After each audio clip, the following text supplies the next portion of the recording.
Standard 11 Gujarati medium subject है OCM chapter number 9 આજથી આપણે સ્ટાર્ટ કરી રહ્યા છે। આગળ આપણે જોયું ચેપ્ટર નંબર 1 ધંધાકીય મૂડીના પ્રાપ્તિ સ્થાનો, બરાબર, એ આપણે જોઈ ગયા। હવે આપણે જોવાનું છે આંતરિક વેપાર। પહેલા આપણે એની પ્રસ્તાવના જોઈએ કે આંતરિક વેપાર એટલે શું। તો એક સરળ ભાષામાં જો આપણે સમજીએ તો આંતરિક વેપાર એટલે કે ભારત દેશની અંદર, એટલે કે ભારત દેશની અંદર કોઈ બી રાજ્ય સાથે કે કોઈ બી ગામડા સાથે, કોઈ બી શહેર સાથે જે વેપાર થતો હોય તેને આંતરિક વેપાર કહેવામાં આવે છે।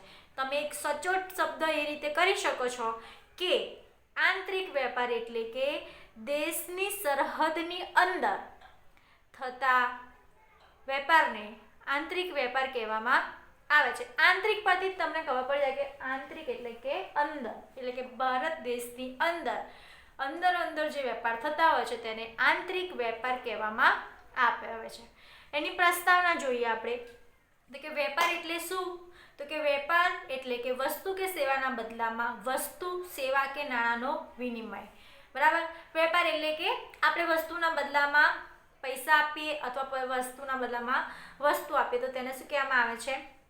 વેપાર કહેવામાં આવે છે। વેપારનો મુખ્ય હેતુ શું હોય છે?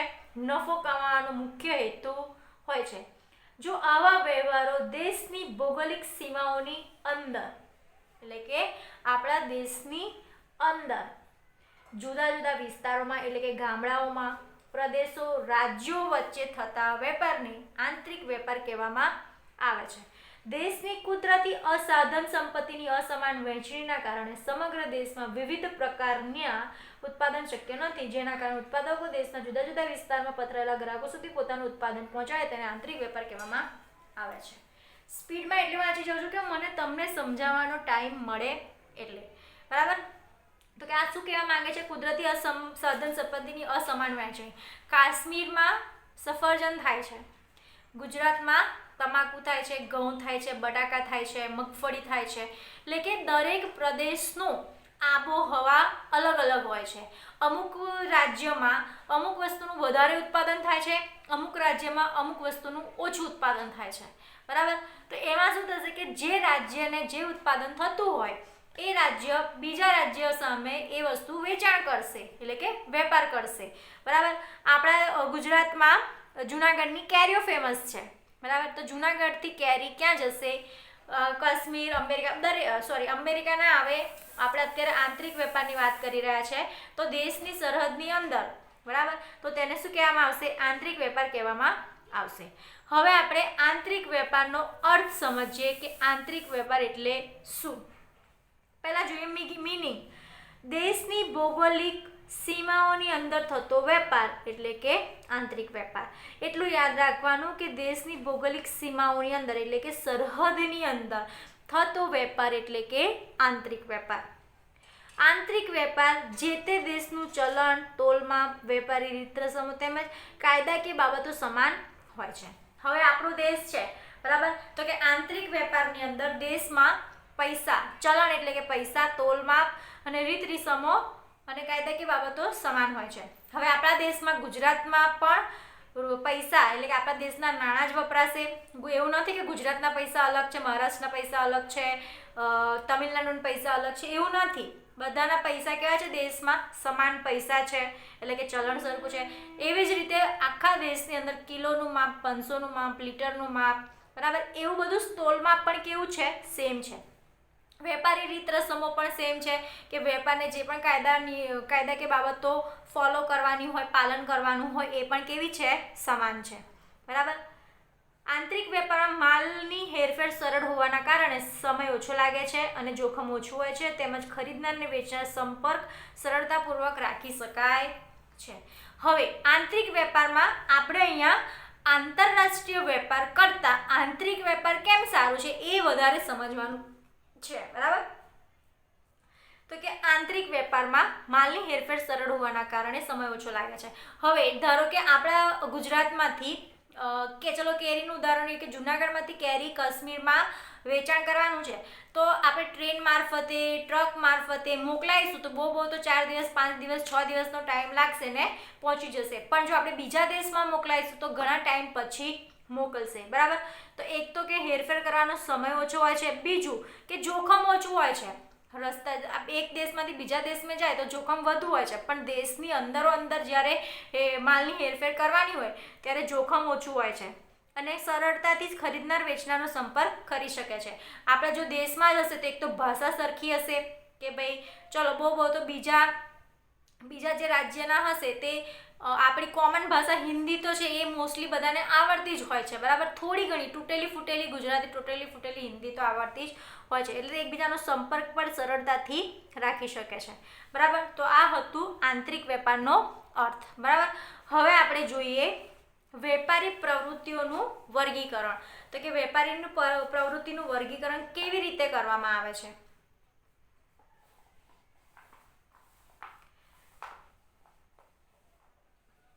તો વેપારી પ્રવૃત્તિનું વર્ગીકરણ 4 રીતે કરવામાં આવે છે.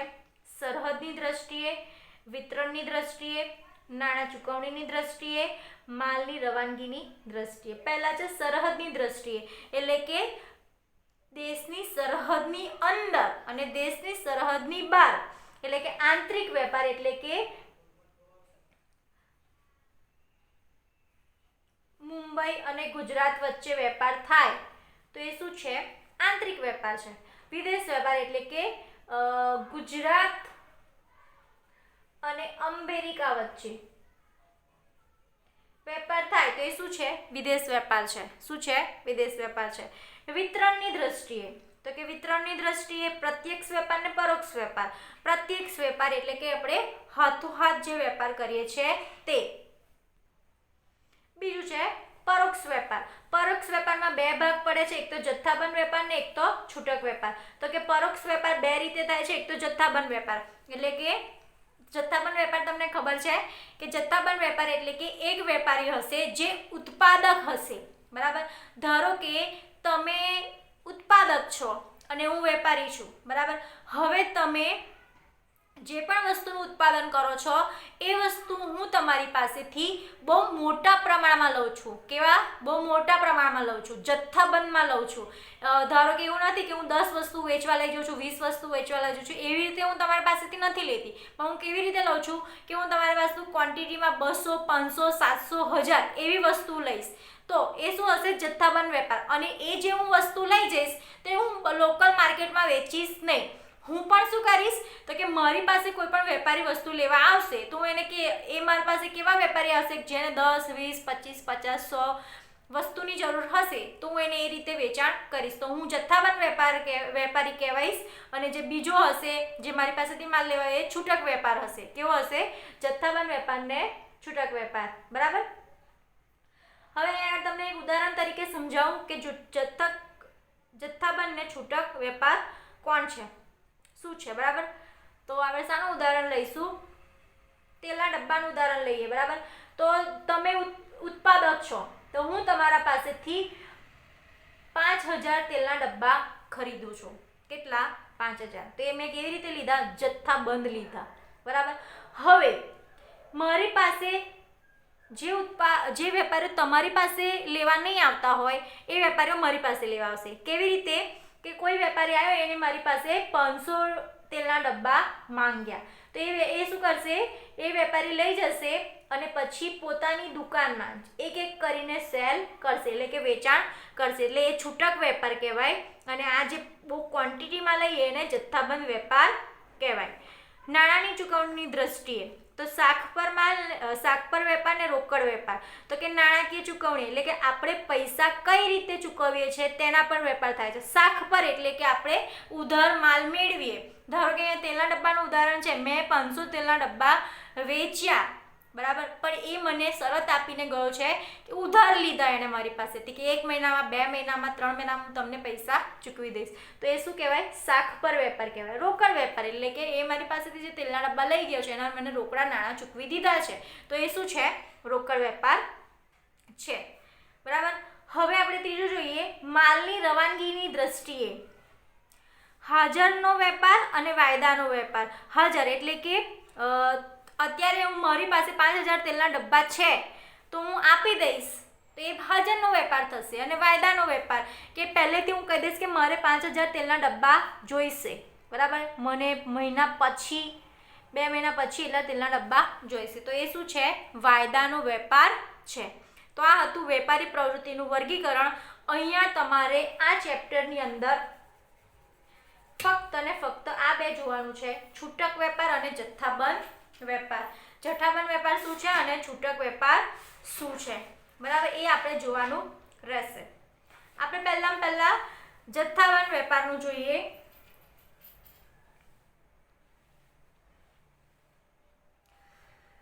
જથ્થાબંધ વેપાર આપણે કીધું હોલસેલ વેપારી છે. કેટલાકના પેરેન્ટ્સ હશે બી, બરાબર, કેટલાકના પેરેન્ટ્સ હશે જે લોકો હોલસેલના વેપારી હશે, પોતાના દુકાનમાં કોઈ પણ વસ્તુ હોલસેલ ભાવે રાખતા હશે, જે રિટેલ વાળા લોકો લેવા આવતા હશે, કે જે હોલસેલ વેપારી હોય એ લોકો વસ્તુ જથ્થાબંધ જ વેચે. જેવી રીતે તમે હોલસેલ વેપારી જો કાપડનો હોય ને તો 6 કાપડના બંચ હોય ને, ડ્રેસના 6 બંચ, એ 6 બંચ જ આપશે, તમે એની અંદરથી એક બંચ ખરીદી શકશો નહીં. અને જે એક કરીને જે વેચશે તે શું છે? છૂટક વેપારી છે, બરાબર. તો પહેલા આપણે જથ્થાબંધ વેપારીનો અર્થ જોઈએ.